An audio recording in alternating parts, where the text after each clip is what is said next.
Benjamin Netanyahu was recently platformed on Jordan Peterson's channel. This war criminal spewed lies, misinformation, which we will deconstruct in this episode.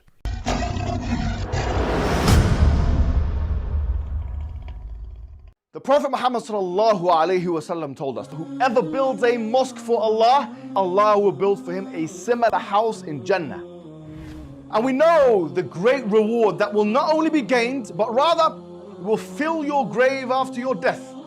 Whenever someone prays there, whenever someone gives shahada in the masjid, whenever someone learns something in the masjid, yes, that will be something that you'll have on your scale. Assalamu alaikum wa rahmatullahi wa barakatuh. Wa alaikum assalam wa rahmatullahi wa barakatuh. How you doing? You okay? Alhamdulillah, alhamdulillah. Abdullah Andalusi, for those who don't know, is a prolific debater in the Muslim world. I don't know how many debates you've done, maybe over 100 now. I lost count after 10. And what? And one other thing that you have done is debate Zionism with Zionists. Isn't that correct? And so what we're going to be doing today is we're going to be reacting to the podcast between Jordan Peterson and Benjamin Netanyahu, dissecting the claims of this charlatan, this war criminal that was left unchecked and unchallenged by Jordan Peterson, which is absolutely disappointing to say the least, considering his interactions with the Muslim community.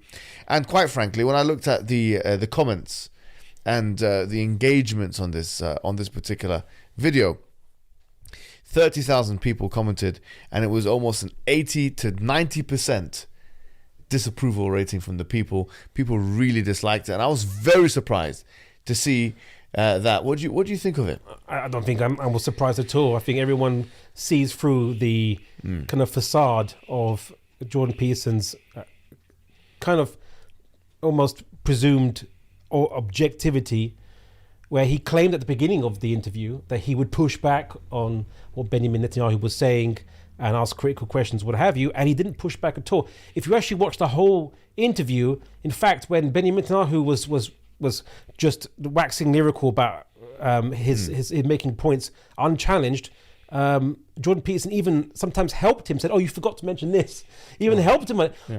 There's not a single time he pushed back on anything, despite him explicitly saying he would push back. Well, I mean, in the past, I've spoken to Peterson twice, actually, and he was right and good to say that what he said about the Prophet Muhammad ﷺ being a warlord was injudicious, in his words. It was lack of judgment. But if we're talking about warlords here, I mean, this is an individual, Netanyahu, who I remember on the news coming out and talking about Gaza and saying we want to conquer conquests of Gaza in the modern age of the UN and all these kind of things. Tell us a bit about who this Netanyahu is. Why do we feel so emotional about this guy? Well, Netanyahu represents a hawkish, a more hawkish kind of Israeli response to Palestinian defiance. Yes. So we've seen increased numbers of settlements, accelerations of the building of settlements on the West Bank, which are basically virtually exclusively only for Jews, not even for Israeli Arabs. Yeah. We see the bombing of Gaza regularly. We see provocations on the Temple Mount. We see extrajudicial killings of Palestinians that do not get answered by the courts. We see arbitrary military rule in the West Bank in Area C, where Palestinians are subject to military ordinances. They don't even get to decide their laws, and they get evicted. We see high levels of evictions of Palestinians out off of their homes and properties under his watch.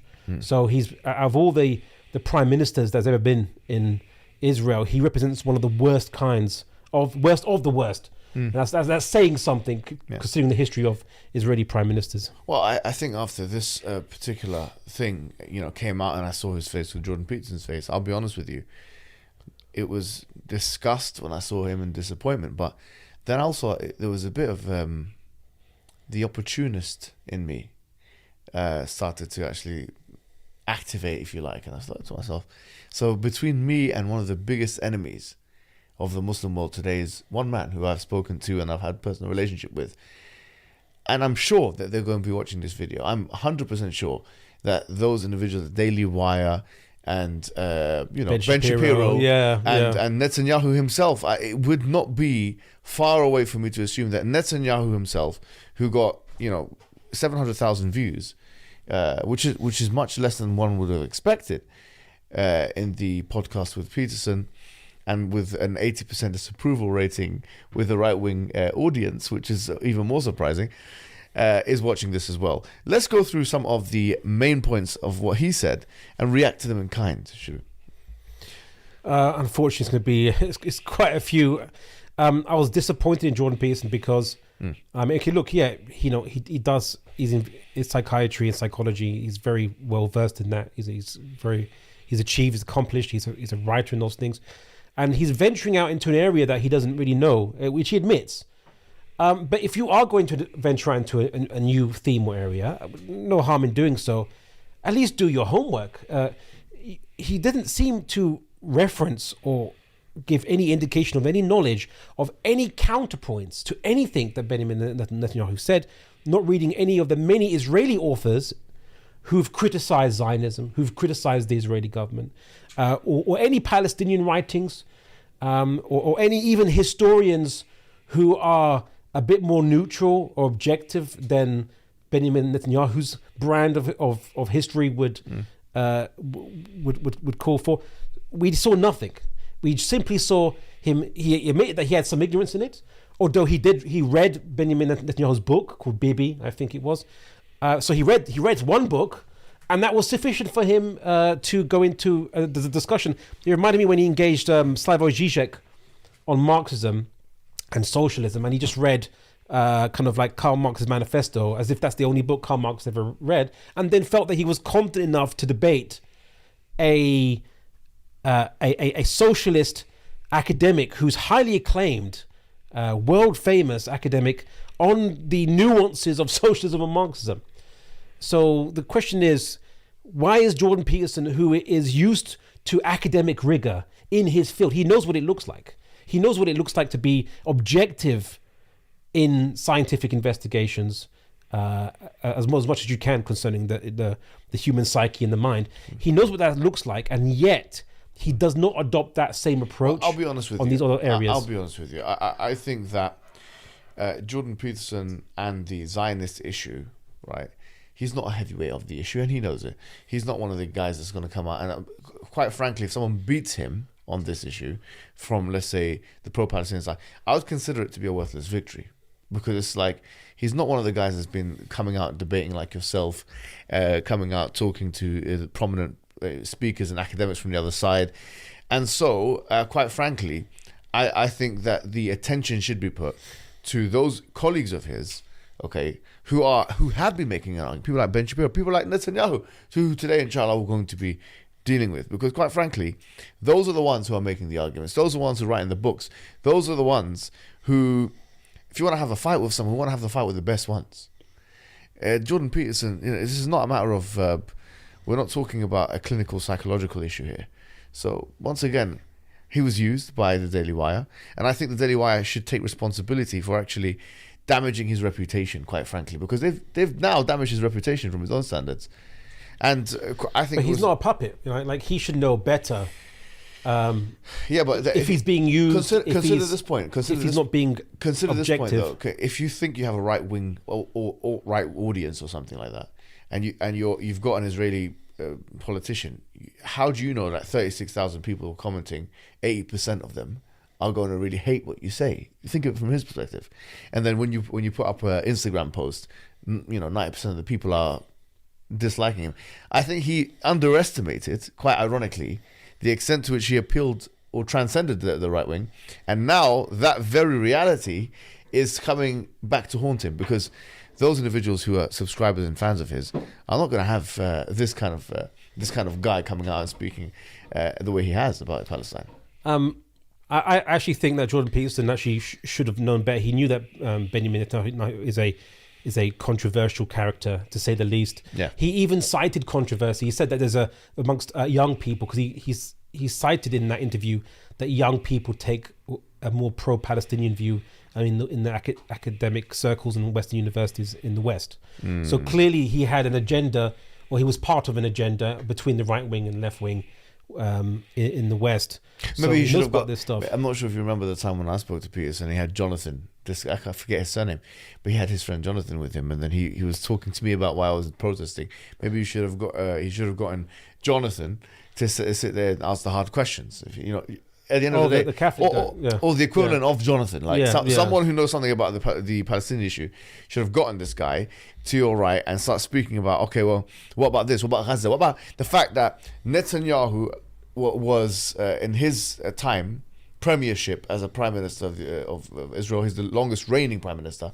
He oversaw indiscriminate killings, shelling of major apartment blocks where there's children being killed indiscriminately. As you mentioned, the settlement issues. We're talking about people being pried out of their homes, kicked out, new buildings being put. This is unbelievable. I mean, the thing bombing for of me, media, bombing of like Jordan Peterson prides himself in freedom of the media, advocating for that, and yet Israel bombs media facilities, buildings which were designated for the media. Do you remember that? In Yeah. Gaza? Yeah.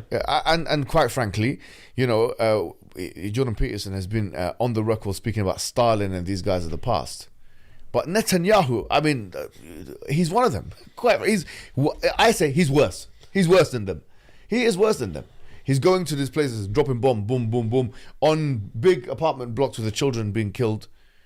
And this asymmetrical power and stuff like that. And Gaza, for those who don't know, Gaza is completely... What's happening in Gaza now? It is the most densely populated area in the world because they're not allowed to go in or out.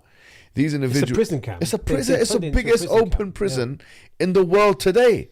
And there's not even one question about what about the people in Gaza?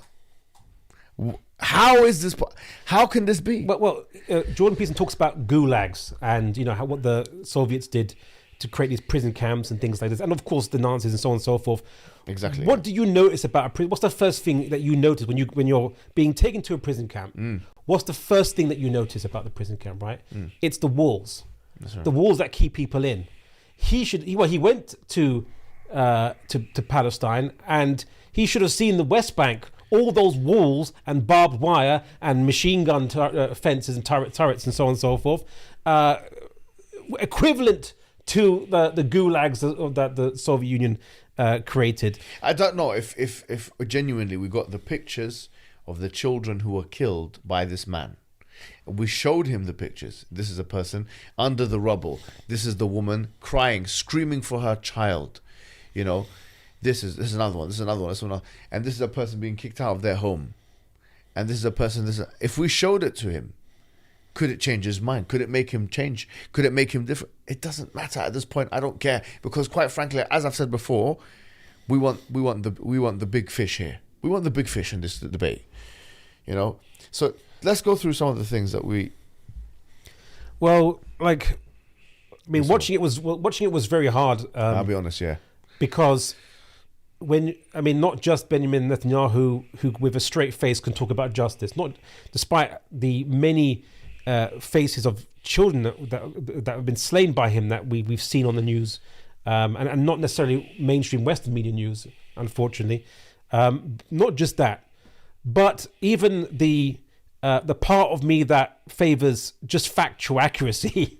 Right, so not just my heart, but even just a part of me that favors factual accuracy was grossly offended. He was lying blatantly to Jordan Peterson, and at one point he was like, I don't want to misquote him here, but he was saying like people haven't really attacked him on the basis of facts. I mean, Benjamin Netanyahu's books are comical. There's been loads of refutations of the claims in those books. He just reiterates them, rehashes the same rubbish that Zionists have come out with, and it's not an issue that is disputed amongst academic circles. These are clear-cut facts of history and background. Let's go through some of them. Yeah. So what? Give me some most egregious ones that you think then. Well, he starts out by first discussing some kind of legitimacy behind the government of Israel's right to be created and dominate Palestine, and even undermining, as they would usually do, why call it Palestine? That's a new term, it's a new phrase, and so on and so forth. And all of that is not true. And it starts out basically arguing as who owned it first. Who owned it first? The Palestinians came later. They're Arab, and an Arab invasion came in the 7th century. What a ridiculous discussion! It's so the natives should have a discussion about this. Let's open the discussion about the natives and maybe the Anglo-Saxons and maybe the Normans. But the irony, brother, is it's completely unlike he portrays. It's ironic, the history. So before I kind of wax lyrical about that, let's just rewind and just deal with it on an intellectual basis. Yeah. Because I think we need to kind of address it objectively. So if we go by the biblical account, okay, just by the biblical, and Benjamin Netanyahu cites the Bible, cites the Old Testament or the Tanakh. So he says that basically he doesn't discuss, oh, wait a second, how did the Israelites ever get to Canaan, which was the first name for that land is Canaan, or at least that we have in the earliest mentions, is Canaan. Okay, how did they get there? Were they always there? It doesn't mention that, of course. Yeah. If we were going to look at it from a secular perspective, just a secular perspective, like, okay, and you take the Tanakh to be honest, the Bible to be an honest account, or you trust it, they were invaders. The Canaanites were basically indigenous people. They're living there. They had a belief that they were pagans. Their head god was called El. And people then will say that's kind of similar to the term that is used for God in modern Semitic languages and in Judaism and Islam and so on. So Allah or Allah, right? But they had maybe brought these partners in and worshipped all the partners besides what was then we call the head god, right? They brought all the partners in. Anyway, that's their religion, but they were Canaanites, they were living there, Semitic peoples. So you had these, according to the Bible, you had these Israelites who came in, invaded from the east. They actually went around the south and went to the east. They began an invasion and they were told to massacre people, and not just kill the men and or offer terms of surrender. No, wipe out men, women, and children. Even at some places, the oxen and the cows and what have you. Right? Yeah. So that's their entrance into the land of Canaan, according to the Bible, which Benjamin Netanyahu kind of relies upon. Look at the historical record. Ironically, who controlled Canaan for hundreds of years prior to any recorded Israelite occupation by the archaeology? Well, it was the ancient Egyptians actually controlled Canaan up until about 1200 BC. Then there was something called the Bronze Age collapse, where a bunch of civilizations in the region collapsed or faced strife and turmoils. And then the ancient Egyptians kind of let Canaan go and let the regional rulers of Canaan just kind of, who were previously vassals to them, just let them take over. And that's what happened. And then suddenly around about 1200... So if there's any Canaanites that came today and said, we want to establish our state again. well, you see, the funny thing is, there are Canaanites. Okay, yes. We just don't call them that anymore. Well, I'll get to that. No spoilers. Okay. All right. So what we see is that there is an early mention of something called the Ibri or the Ivrit, who was basically the Hebrews, mentioned in an Egyptian an Egyptian stele, which is like a stone carving, around about 1200 BC. That's when they just pop into existence. We see then settlements which were identifiably Israelite just pop into around East Palestine. So when was this? What we're talking about? What year? So 1200 BC. That's basically 3,200 years ago. Yeah. Now Benjamin Netanyahu said that they've got evidence for 3,500 years. That's wrong. Out by 300, but I'm not going to hold him to that. I'm not going to be nitpicking. No, that's 300 years is a long time. Well, yeah, but he said that there was even earlier evidence. Yeah. So we're talking about 300 years. What can happen in 300 years? Yeah. And he was saying that he was not being, he's not being challenged on his facts. That's a major fact to me. True. But I said, okay, I'm going to be generous. No, we don't. Right? I'm going to be generous, and so okay, allow the 300 years. But but we have the biblical account that says that obviously Ibrahim alayhi salam has a son Yaqub, has then a son Yusuf, and it was alleged that we all believe that he comes from Ur in modern day southern Iraq. Yeah. He migrates over to Canaan, and then his children, and then eventually Jacob lives in, Yusuf lives in Egypt and then has descendants, right? Yeah. That's the origin of the tribes of Israel. Yeah. Okay, so they're not Canaanites. They were never, according to the Bible, they've never been Canaanites. They were just passing through, and they multiplied in Egypt. All right, they settled in Egypt. They multiplied. Yes. Okay, and then they invaded Canaan. Okay, according to the biblical account. According to archaeological account, if you don't want to use the Bible as a reference, if you're purely secular, let's just say, Israelite settlements pop up in where we modern day West Bank, basically in about 1200. Okay. Now, interestingly, and this would become useful. Interestingly, the name that would become Palestine comes from an Egyptian word called Pelesht, or PRST. It's also, these are consonants used to describe a people that were believed to be invaders into the land of where Gaza is, and a bit north of that, called the Philistines. Yeah. Right. They're believed to be maybe people from Crete. Yeah. And they invaded. They had like feathers coming out, feather hats, and they brought pottery, which is typically Greek pottery. Anyway, so interestingly, here's the funny thing. Why did I mention that? Well, because the Israelites would call them invaders, even though these guys only came 50 years after the Israelites. So they just came 50 years a bit later, right? Oh, but they're invaders. Well, then, but you're invaders too. You just came 50 years. You were, ahead of them, right? But anyway, the reason why it's interesting is because the name for the land would then be used as Palestine, right? Where did that come from? And why do Zionists want to deny it being called Palestine? Why do they say it must be called Israel? The land, the name of the actual land itself has never been called Israel. Right? Of course. Even in the time of the Kingdom of Israel. Yeah. Right? Do you know why? And this is one of these obvious truths that people don't realize is the name of a land is different to the people who control it. Yeah. So you could call this Ingerland, land of the Angles, right? But it's actually the Britannia. Yeah. The name of the island is Britannia, but the area of the jurisdiction of a particular bunch of tribes of people land belongs to the Angles. Right, it's not the same thing. So the land of Canaan was called Canaan by all the regional powers before the Israelites turned up. Then the next name that it was called was by Greeks and Romans, but most by ancient Greeks, Herodotus, in around 500, in the 6th century BC, who he names it by the people who are facing the coast, which are the Philistines, as they nickname. So they call it Palestinia or Philistia. Whatever pronunciation. So that became the second name for the actual land itself.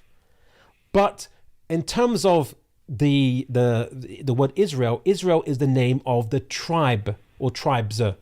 And even in Zionist literature and in the Bible, it's called Eretz Israel, land of the tribe of Israel, not Israel. You see, so this land belongs to you had the Moabites, who was the land of the Moabites, the land of the Edomites. These were tribes that were all in the area, but they were living on Canaan. The land's called Canaan, but their jurisdictional area, they'll say this land belongs to this tribe, that tribe. So the land has never been actually called Israel. Wow. Right? Wow. And it's one of these shocking facts that people forget. So that's the history. Israelites were invaders, and I'll tell you a second shocking fact, right? So then they say, okay, so we were invaders, they might say. Okay, yeah. All right, but we've been there so long. Now it's been like 3,200 years. So so we own it now, right? It belongs to us. Well, firstly, that also isn't true. Okay, in fact, the real historical facts will shock you. And it's not even hard to find or controversial. Just think about it, okay? So let's say that we take the 1200 BC as the date that we see the earliest archaeological evidence for Israelites. 1200 BC, fine. Around 7th century BC, they got kicked out by the Babylonians. They go away for about 56 years, 70 years, and they come back. But then around 70 AD, or CE, as it should be called, Common Era, the Romans, there's a massive uprising. Romans basically decimate Palestine, and they many Jews are kicked out. They go around the world. They spread. They were following revolts afterwards, and that led to more expulsions.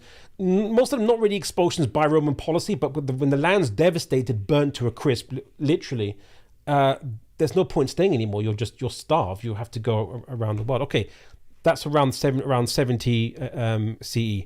Okay, so then let's make calculations. Okay, from 70 CE to let's say the 19th century, when you saw Jewish Ashkenazi Jewish immigration. Ashkenazi are Jews that live in Europe or who settled in Europe, for example. You've got Italkim, which are Italian Jews, and you've got Sephardis, which are like Spanish Jews, and you've got Mizrahi Jews, which are Arab Jews, basically. So they the ones who are subject to all kinds of racist attacks in Israel. But yeah, basically, there was that's a different discussion. Yeah, of course. It's like a hierarchy of racism in Israel, basically. Yeah. Anyway, so what you see is all these Jews settled in multiple areas after the Roman devastations due to uprising. All right.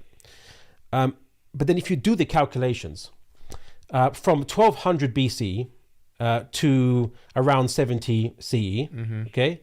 So you're getting, deducting maybe 60, 70 years due to an exile, right? You're pretty much getting roughly around 1,200 years, okay? Well, that sounds pretty solid. But then from around 70 CE to like the 1900s, yeah, you'll get making concessions for subsequent revolts, remaining Jews that were there.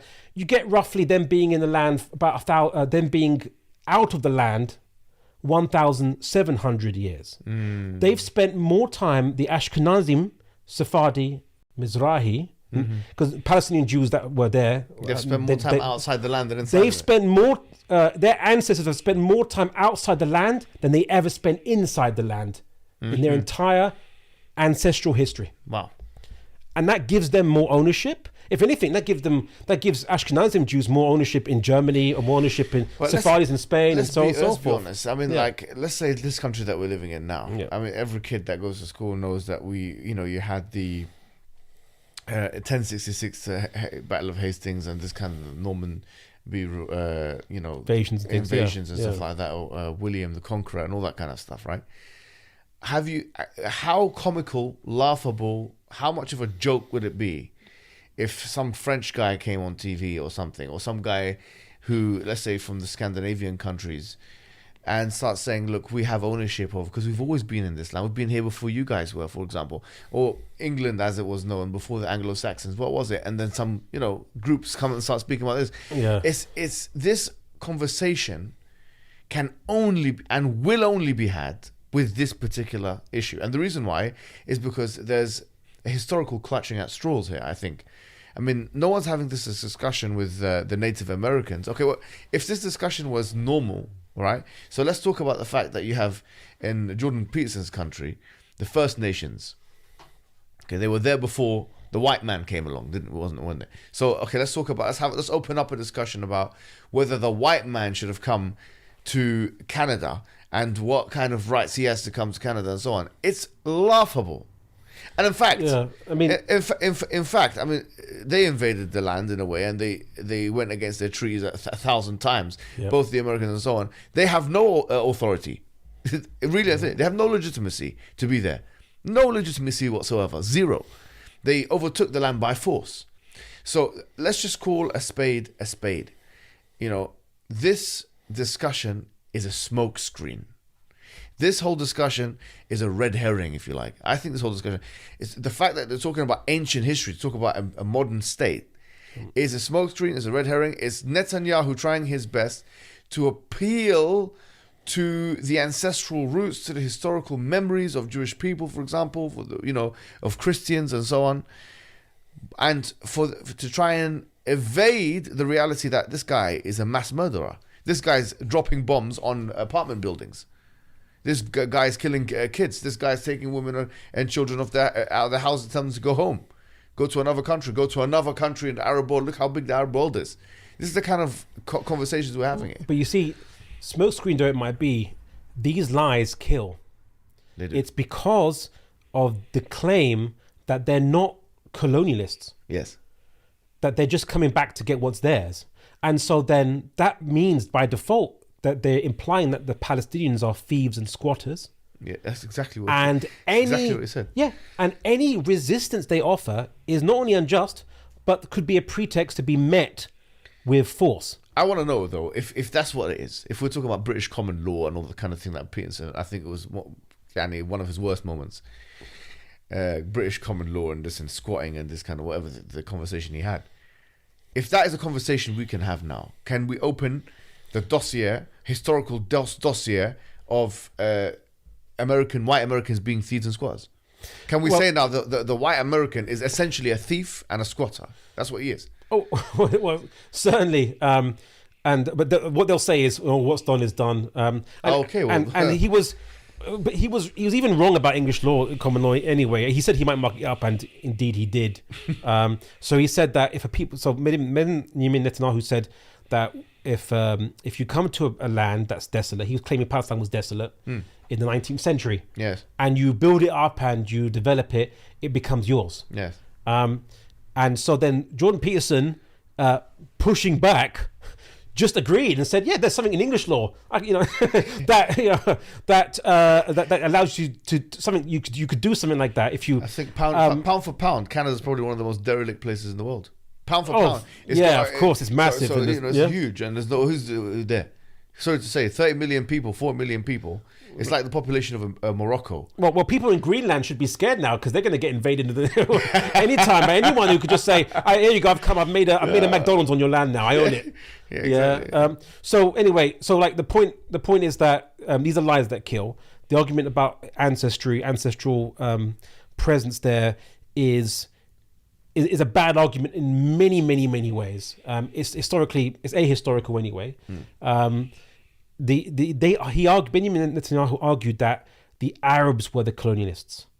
Okay, he said that they came in the 7th century, right? And they came and they kicked out the Jewish farmer, which are blatant lies.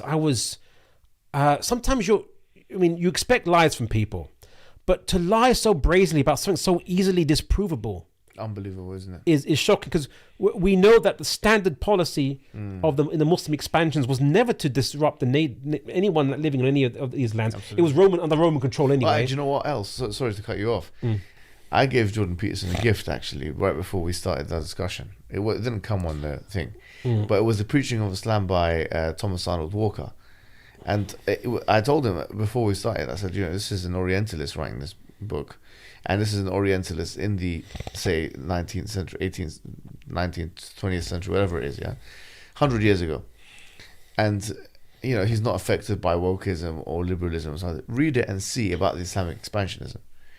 Because exactly the point you just made, he makes this point on Thomas Arnold Walker, that when the Muslims went into these countries, when they went back into Jerusalem under Umar ibn Khattab, for example, that they were not forced to be converted, they were not kicked out of their lands or anything like that. This stuff is clear. Even in Orientalist literature. Jews were banned by the Romans from residing in Jerusalem. Yes. From a prior revolt.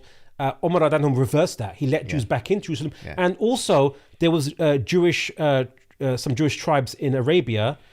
He allowed them to be relocated to Yeriha, which is Jericho, in Palestine. Wow. So he actually brought Umar bin Khattab, the second caliph of the Muslims, after the Prophet Muhammad, right?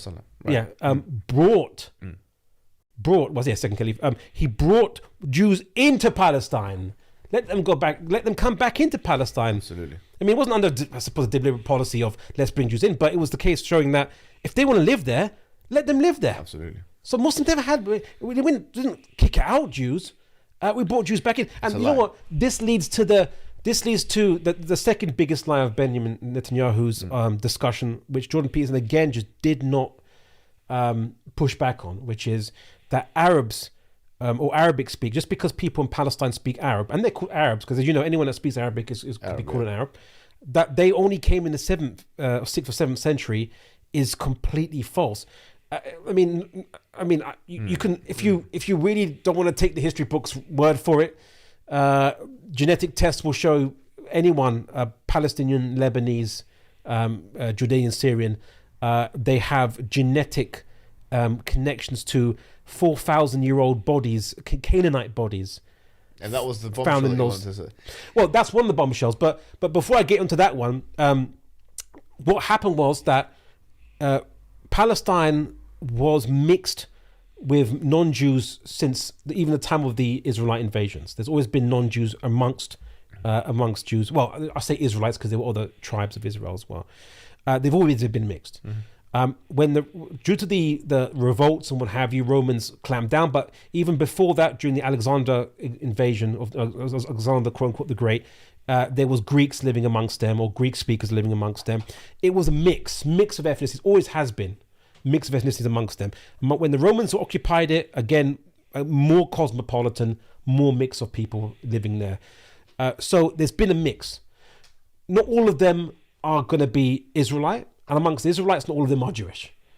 So from that, there are people then, when the Romans became Christian, many Jews became Christian. Okay. And then from those who then became Christian, their descendants, when Islam came, they became Muslim.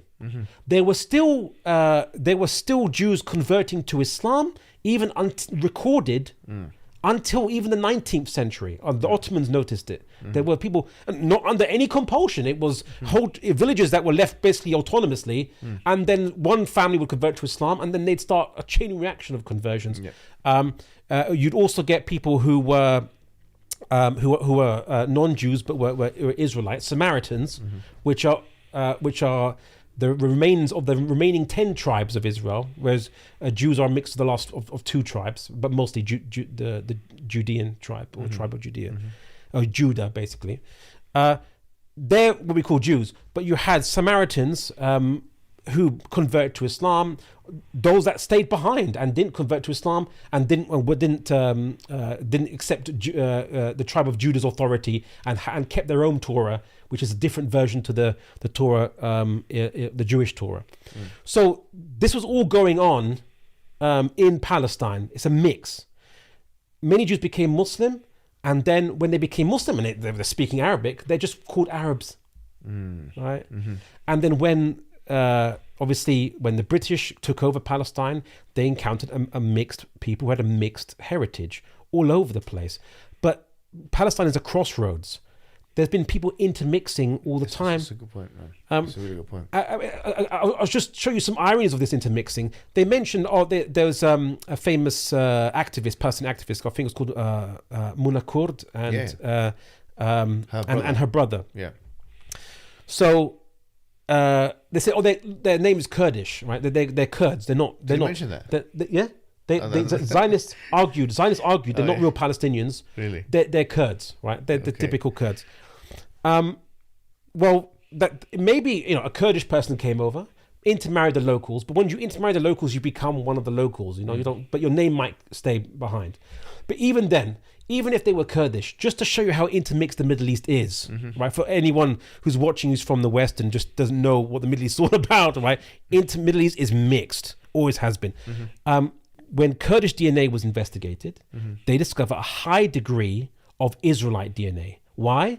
Because when the Kingdom of Israel split into 2 factions, you had the North faction, which called itself Israel, which is confusing, but they were called nicknamed the Kingdom of Samaria, and then the South was Judah, right? The North got destroyed by the Assyrians, and the people were taken into captivity by the Assyrians, which is where the Kurds are today. That's where the Assyrian Empire is, right? And again, they intermixed. These people then just became Kurds, or just were Kurds eventually. And so many Kurds are Israelite in their ancestry. So technically speaking, Mullah Kurd is just coming back home if she is Israel because of the intermixing. But that's the thing, that's the intermixing. If you look at the DNA tests, now going back to DNA test, there's multiple studies done on Ashkenazi Jews, Mizrahi Jews, Arab Jews, Palestinians, Lebanese, and so on. And then they noticed things which I think everyone with common sense would tell you, which is Palestinians, Lebanese, Mizrahi Jews have much more in common than Ashkenazi Jews. Really? Because now, not saying Ashkenazi Jews I don't have any connection to there, But they've intermarried with Italians, with Germans for centuries. Yes. Okay. In some cases, their DNA is in one study was only 50% from the Levant, whereas the average Palestinian is 70% from or 80% from the Levant. They did studies on they found old bodies of Canaanites from 4,000 years old, not 3,200 years or 3,500 years according to Benjamin Netanyahu, 4,000 years. Again, about 80-90% match to Canaanites, Palestinians, Really? Lebanese. Yeah, because everyone's been intermarrying in that region for centuries. Right? So it's just, you might have like foreigners come in and intermarry the locals, but then their children become pretty much part of the local DNA. That's the futility of making a genetic argument, almost. I mean, that's what it is. Our people. What do you mean by our people? Are you talking about people that believe in a certain religion? Because obviously Judaism, for like, what is a Jew? A Jew it's an ethnic religious group. So you've got the religious component, but you also got the ethnic component. But it seems to me like when they talk about Jews, especially in the political context, they are speaking about the ethnic Jew. They are speaking about the Jew it doesn't matter what he believes or what she believes, especially someone like Netanyahu, who is openly like, pro LGBTQ or whatever, things that would go against the Old Testament corpus anyway. Brother, I will tell you something further shocking. It's about current day Israeli law and the right to return. Okay. Yes, the Aliyah. So the point about when people talk about ancestry, which you might think is like, what's the point about him? Because he went on and on about ancestry. Yes. Benjamin Netanyahu went on and on. My ancestral right. Okay. Well, firstly, if the vast majority, the majority of Jews in the world are Ashkenazi Jews, Yes. Germany or Italkim, Italian Jews, right? Study after study has shown that they're pretty much as much German and as much Italian as they are Jewish, as they are from the Levant, from Al-Sham, from that area, genetically speaking. So they could make an equal genetic or an ancestral claim to Germany or Italy as they could anywhere else. Yeah. So then why does that give Ashkenazim or Italkim more right than the Palestinian whose ancestors have mostly been in that same region for a longer point in time, and were probably Jews. Many of them were Jews had Jewish ancestry in themselves. That's one point. But the ancestry argument is a lot of it is based on my ancestors own the land, therefore I inherit it. That's the whole point of the argument that he was bringing on, and it's just ridiculous. It's like the Anglo-Saxons in England, or the English people, saying, and they've only been here for, they came roughly around, 6th, 7th, 8th, 9th centuries. So let's just say 1,300 years-ish. Them saying, hey, we come from Germany originally. So we have a right not only to go back to Germany and get citizenship, but we have a right to create our nation state and make the Germans the minority in some way, right? That we have a privilege, a preference. Shocking. That is... It's embarrassing. So one thing I would say is that obviously Israel itself, I mean, almost all organizations, apart from obviously the pro-Zionist ones, have labeled it as an apartheid regime. The reason why it's an apartheid regime is because of its racist treatment of, say, for example, Arabs. Can you tell us something about that? Oh yeah, well, I mean, when they mention that they look into ancestry rights, they're not really serious about that. It's because they have a law about the right to return. Yeah. But it's not the right to return to everyone that's ever had any ancestry in that land, because there are many, I said many Arabs or Palestinians or whoever who have Canaanite ancestry. They'll never give them citizenship. But they have the law specifies that not only can Jews claim a right to return, but only on condition that those Jews basically have not converted to another religion. Really? So a Jewish person of Jewish ancestry on both sides of the family, mother and father, converts to Islam or Christianity, they will not be able to claim the right of return to the land of Palestine. Wow. Even though their ancestry hasn't changed. It doesn't change because you convert to a different religion. But if you're an atheist, or if you're a Jewish Jew, then that's fine. Then your ancestry somehow matters now. Wow. So this just shows you that they don't really care about ancestry exactly. It's about the supremacy of a particular identity. Right. And what most people forget is that the main Zionist movement that was successful in getting the beginning of the Israeli project to incept Israel were not actually religious Jews. The vast majority of them, Ben Gurion himself, were atheist socialists. Right? They were nationalists and socialists, and they believed in Jewish nationalism. They felt that only we're having a national state for Jews could they implement a socialist system for the Jewish people, and that's what they didn't believe in religion. For them, it was just a kind of a romantic historical land that was useful. But Theodor Herzl, one of the main advocates of political Zionism, the one who really kind of got the ball rolling seriously, he didn't even care so much if it was even Palestine they get. They said, well, maybe if we get a place in Argentina. Oh, okay. But Argentina was actually what they were What was the considering at one discussion point. about one of the African countries? That was Chaim Weizmann. Was it? Sorry. Is it Uganda? Was it or? Uganda was one option, but Yeah. it wasn't as serious. Actually, as Argentina was actually a serious Yeah, option. a serious option. To the point that Herzl didn't know whether he would pick Argentina or Palestine, because he felt that Argentina had more arable land. It was much more good for growing things and living there, whereas Palestine was more arid. So he actually preferred Palestine. He even mentioned that Jews don't speak Hebrew anymore, but majority. So he didn't really even care whether they spoke Hebrew, whether they lived in Argentina. He wanted a national state for the Jews, regardless of where it was going to be. And I remember reading the letters that Chaim Weizmann wrote back and forth, and this Uganda option, and he was like, but this is not our homeland or whatever it is, and there was this discussion right before the Balfour Declaration actually. So it's a very interesting part of history, and if you look at it from a secularist perspective, I don't see any justification of this stuff ever being even plausible. I mean, but once again, it's as if they're living an alternate reality, but it's being entertained by the likes of Jordan Peterson, unfortunately. Now, I was going to ask about this, I would say one of the thrusts of the crux of his argument, really, which is that, Palestine was desolate, it was derelict, and these Arabs were not doing anything with it, quote unquote. Therefore, the Jewish man needed to come in, for example, the Jews needed to come in to make something of the land, as Jordan Peterson, I think, said. What do you think of this? Well, the claim that Mark Twain and and he kept mentioning Mark Twain. Pathetic. They came in and they described Palestine as desolate. What they don't mention is that Mark Twain went to Syria and Lebanon and Greece and said the same thing. Desolate, empty, barren. Oh, really? Because there's a lot of areas that are basically desert. Oh, if you went to Canada, what would he say? Yeah, pretty much.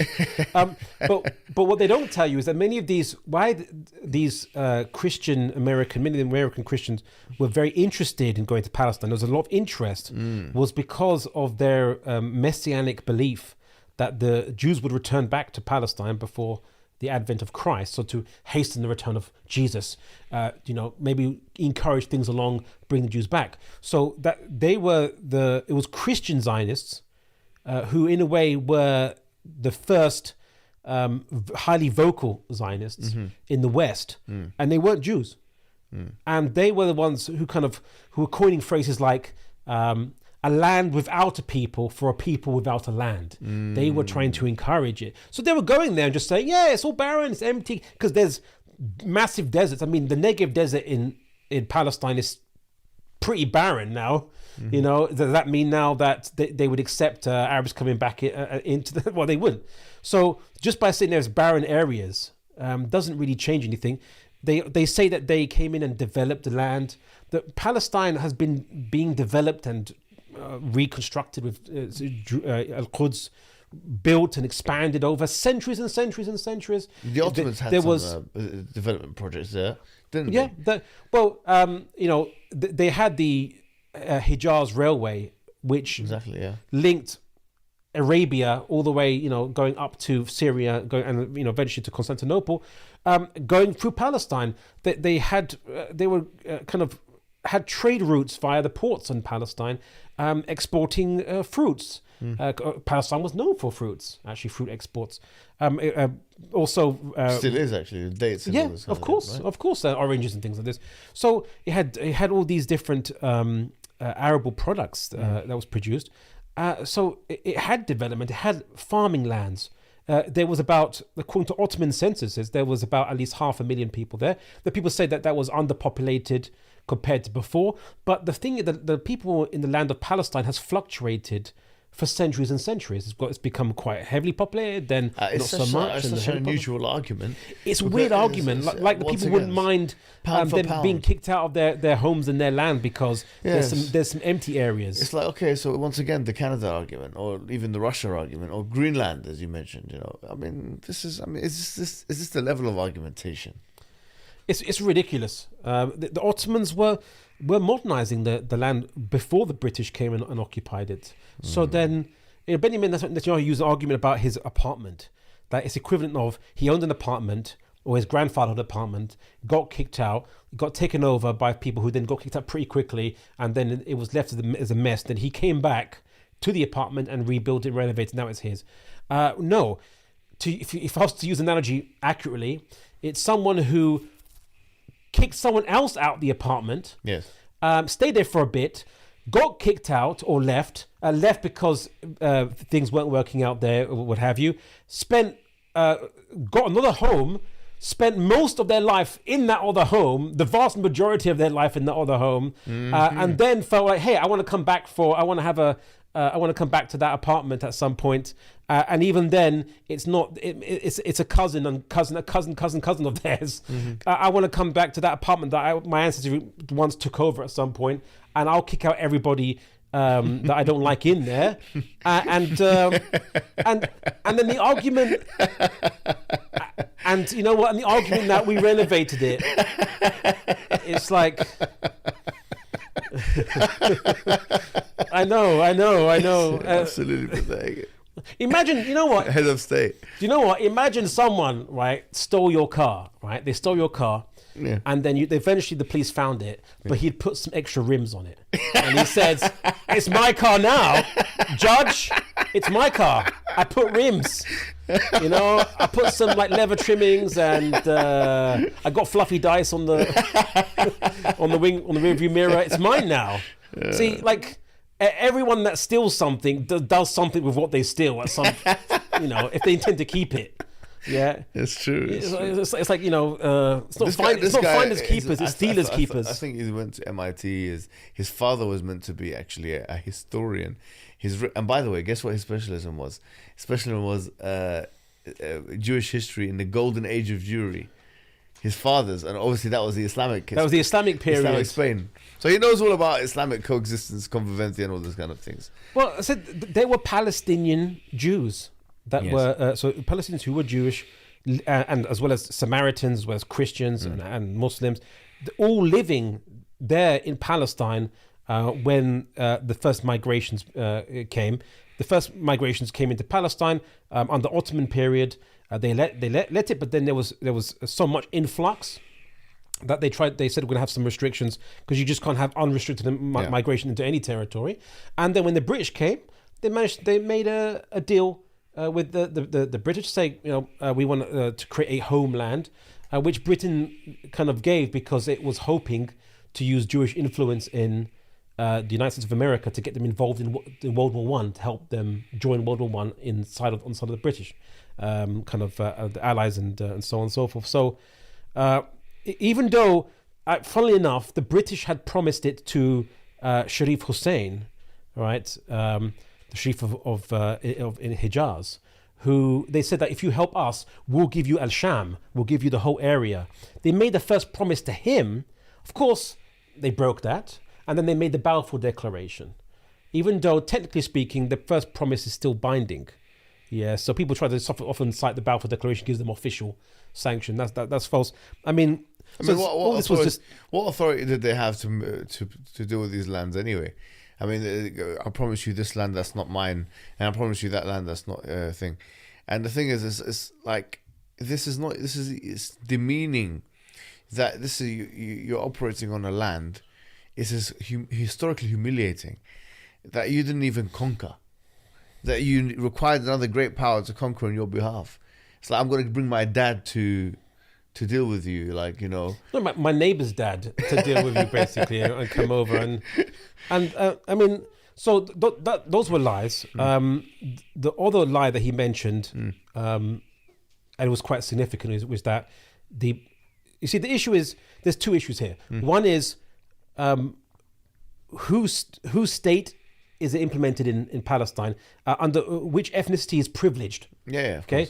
So if you want to argue that you have a state that is equal to all races, all ethnicities, or all religions, or whatever, that would be one thing. But to say it must be a Jewish nation state, not a state of, not a state of Canaan, right?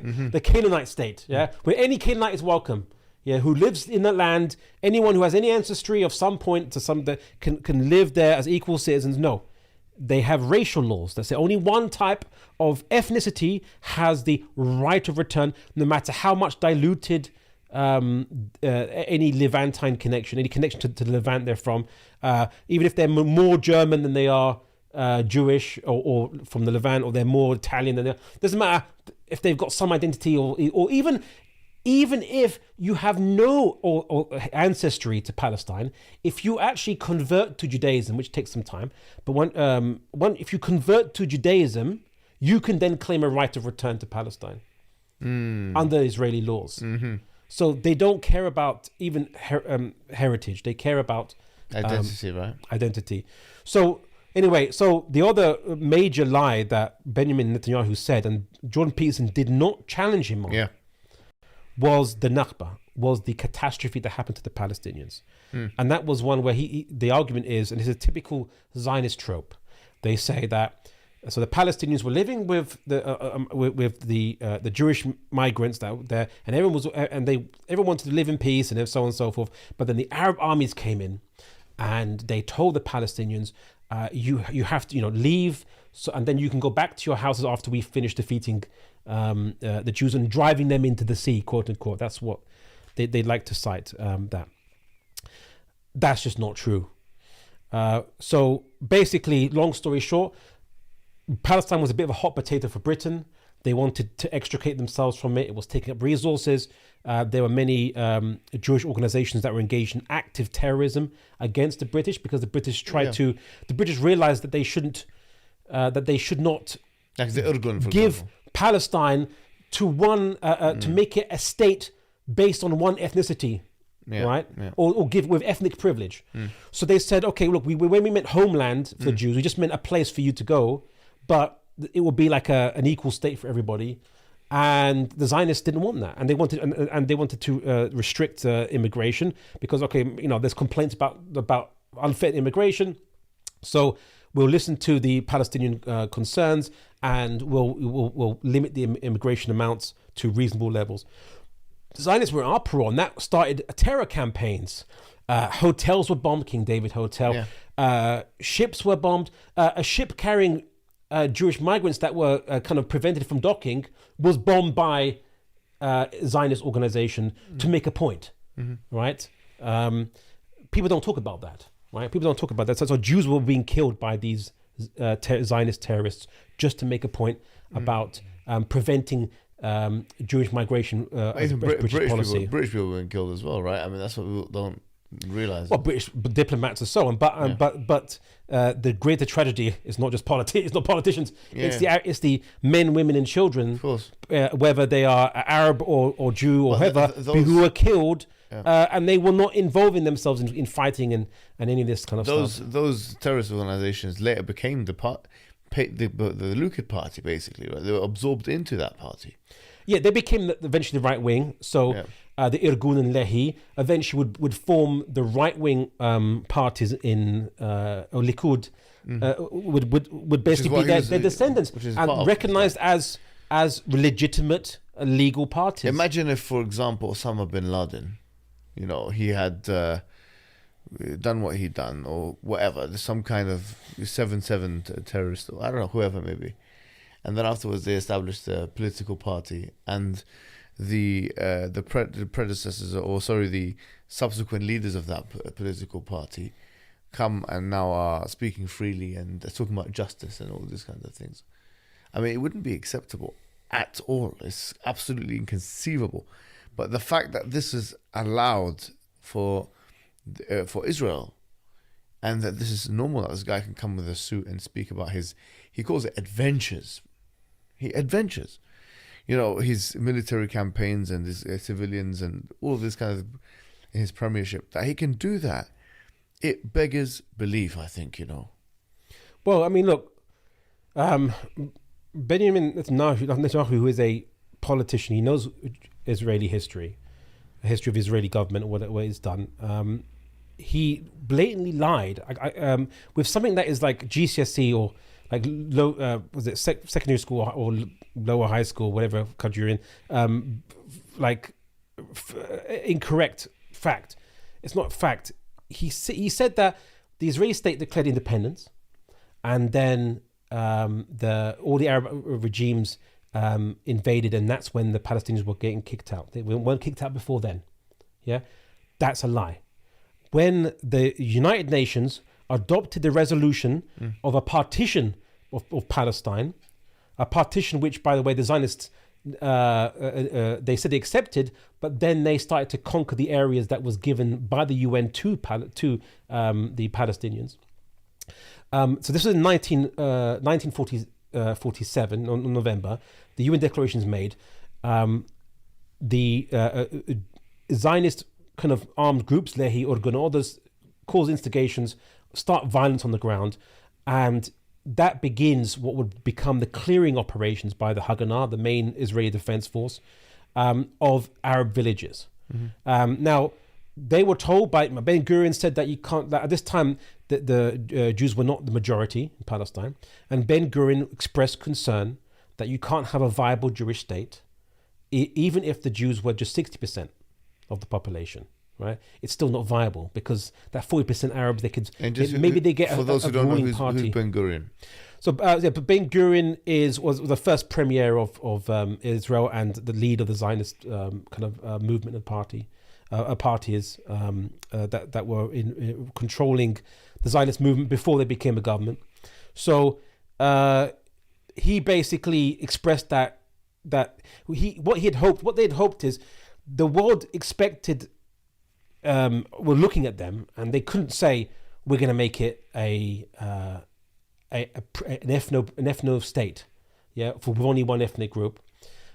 They had to. Everyone's talking about democracy. It's after World War II, so they said, okay, we believe in democracy, and we want everyone to have equal rights, citizenship. So what they were hoping was that they would get enough Jewish immigration into Palestine so that Jews become such a majority that you can have a free democracy. But it will be a Jewish state, a Jewish privileging Jewish language, Jewish identity, because they will be the majority. You see, and no one could reproach them because they could say we're a fair, equal state. Everyone's an equal citizenship. We're just a majority Jewish, so that's gonna. Of course, the state's going to be, of more Jewish character, but that's just democracy, right? But at that point in time, they didn't have enough numbers. So they implemented a policy called Plan Dalet, which was policy given to all the military commanders that they would basically spread the military force out to all the areas that the UN designate would be a partition to the Jewish state, and beyond into those given to the Palestine state, to get as much of Palestine as possible as quickly as possible. And any Arab village they encountered, if they offered resistance, or you fight them. If they don't offer resistance, still. Consider whether they are in a strategic location. If they are, remove them. Ilian Pape speaks about this at great detail, isn't it? So.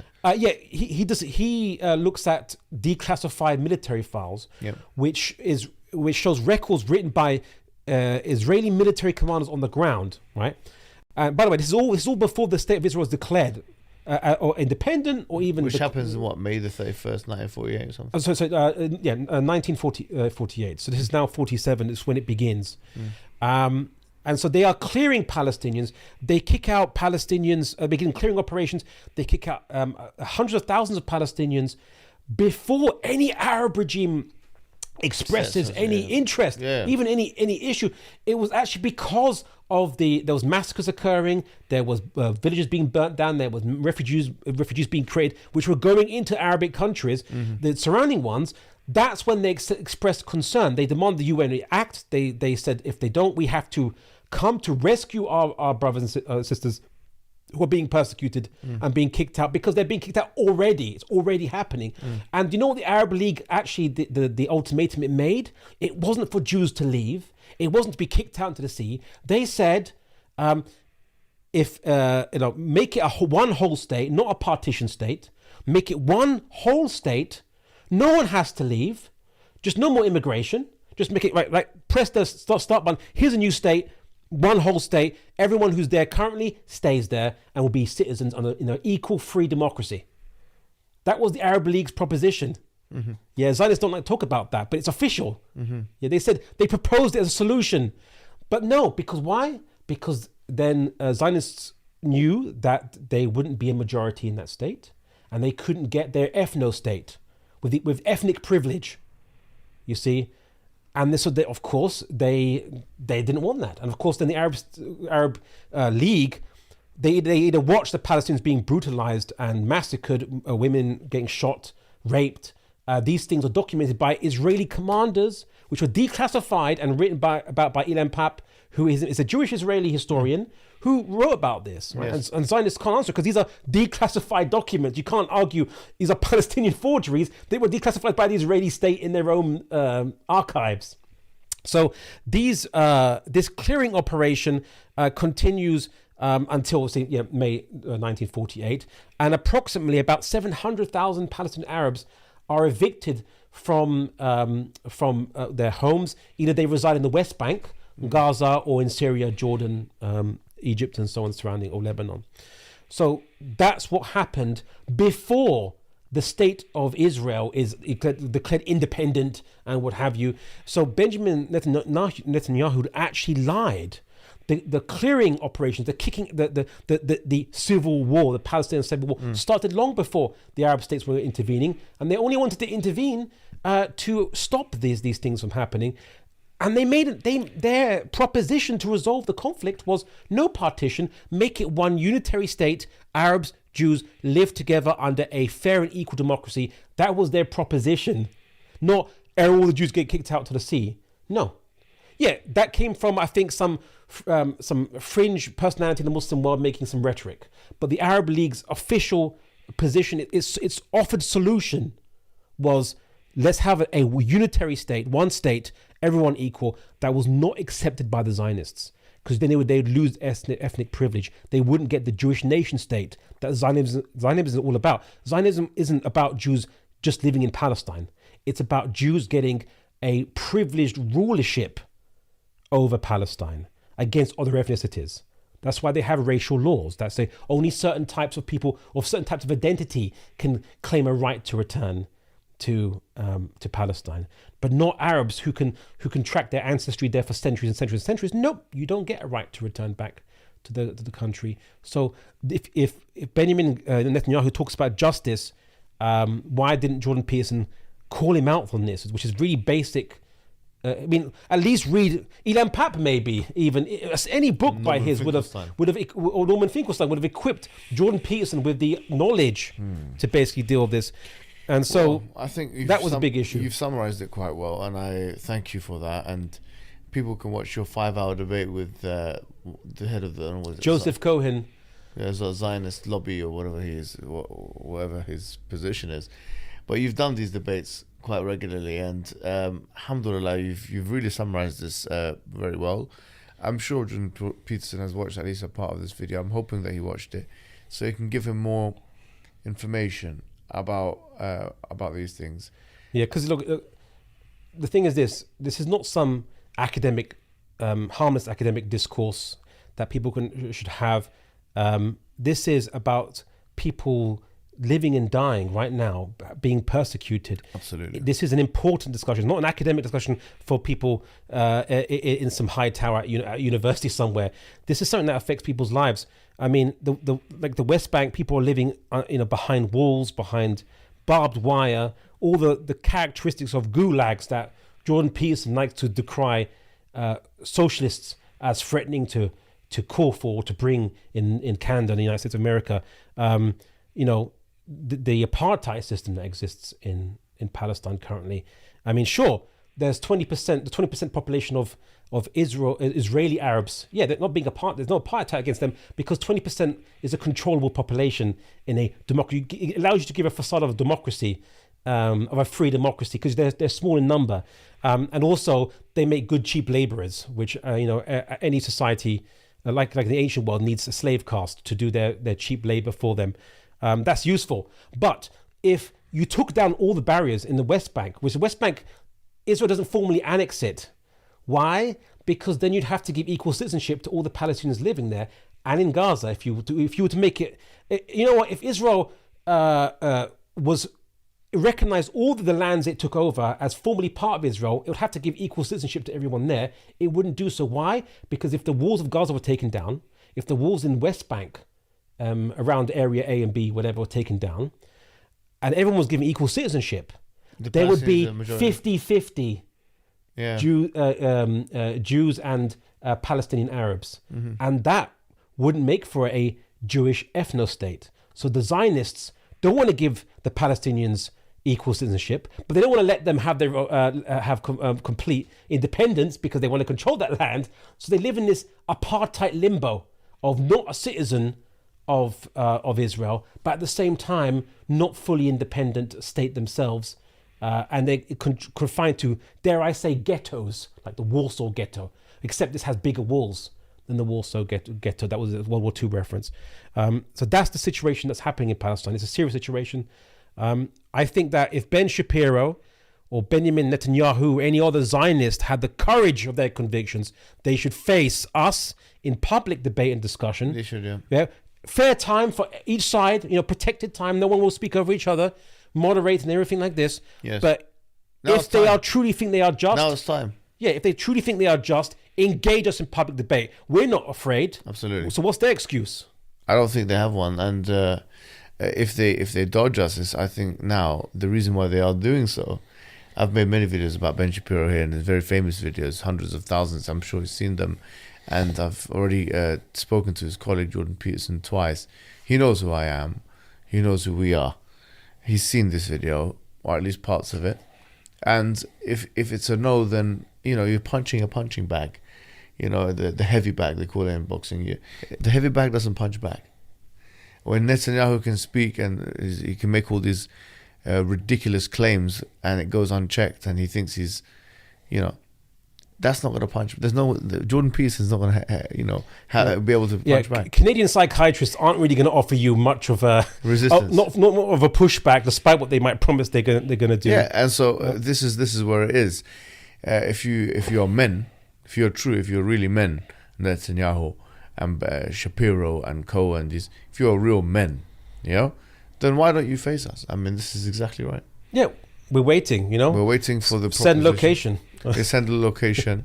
I would say that except for I wouldn't do it in so-called Israel. And the reason why is because we have to fear for our safeties, brother.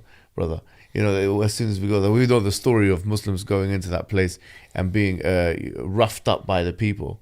So it has to be in the West somewhere. We'll be there. This helium-voiced individual, Ben Shapiro, and Netanyahu, 2-on-2. Why not? And Netanyahu, let's see if he's talking about adventures and being a big man. And I don't know how old he is now, 70 years old or 70, 80 years old. But you know what? I make the invitation open to all the Zionists. So if you want to. But they have to have some level, You're now, any Zionists that pretend to have any repute. Well, no, like you're one of the heavyweights in the debating scene. We have to vet these guys and see what their levels are. Well, probably literally now, but but what I'd say is that if they pretend any repute, then if they are a advocate for their Zionism and they are basically confident about it, and engage us, we'll have a fair platform. Engage us, because we'll call out lies that are typically mentioned, just like Benjamin Netanyahu, who said that in his interview with Jordan Peterson, Israel was attacked in the 6-Day War, And like after they prayed Israel, they were attacked in the 6-Day War, and they forget that the 1957 Suez crisis, they attacked Egypt without provocation, and in the 6-Day War, it wasn't Egyptian army going into Israel, it was Israeli army going into Sinai, attacking Egypt down there too. So the lie upon lie. So if you do have the courage of real conviction, then face us, please. Yeah, please face us. Maybe you'll need to take a few tablets beforehand, or some drugs or something. Do what is necessary, because now you're going to lose face in the community. And at the very least, we can show we can show the world the true face of Zionists, the weakness of their arguments, because said the Palestinian brothers and sisters, or ultimately as Muslims, it should be us to solve the problem. Yes. But the plight of the Palestinians must be known accurately, conveyed accurately to the rest of the world too, to bear witness to justice, inshallah. Inshallah. With that, Assalamu alaikum wa rahmatullahi wa barakatuh. Hey you, are you wasting your time on social media again? Your brothers and sisters in Islam Net from Norway are establishing a masjid, a dawah center. Establishing a masjid to convey the message of Islam is one of the best deeds a Muslim can do. There's a huge need for it in Norway. You know this and I know this. So that makes the reward even greater. So give generously and Allah Azza wa Jal will give you even more.